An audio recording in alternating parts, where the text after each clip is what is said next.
اب اس والے ورڈ کے سٹاپ کو سمجھ لیجئے کہ یہاں پر ہم کیسے وقف کریں گے.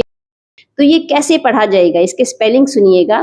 با زیر بی، میم صاد پیش مس، بی مس، را زیر ری، بی مس ری، خا یا زیر خی. اب یا کو دیکھیے سختی سے ہم نے جوڑا ہے خا کے ساتھ، اور پھر اس کو ہم پڑھیں گے دوسری بار یا زبر یا، خی یا. ٹھیک ہو گیا. یا 2 بار بھی پڑھی گئی اور سختی سے بھی پڑھی گئی. لیکن اب یہاں پر ہم وقف کرنا چاہتے ہیں. وقف کرنے کا رول کیا ہے کہ آخری حرف کی حرکت کو ہم نہیں پڑھتے.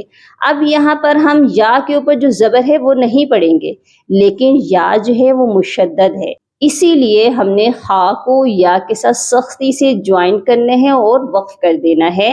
یہ کیسے ہوگا؟ بی مسرخیج، بی مسرخیج.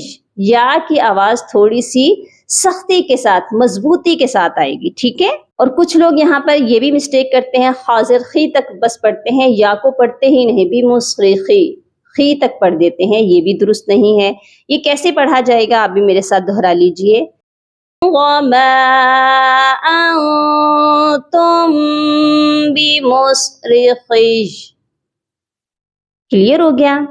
امید ہے آپ کو آج کی ویڈیو بہت اچھے سے سمجھ آ چکی ہے. اپنی دعاؤں میں یاد رکھیے گا اور اپنا بہت سارا خیال رکھیے گا. فی امان اللہ.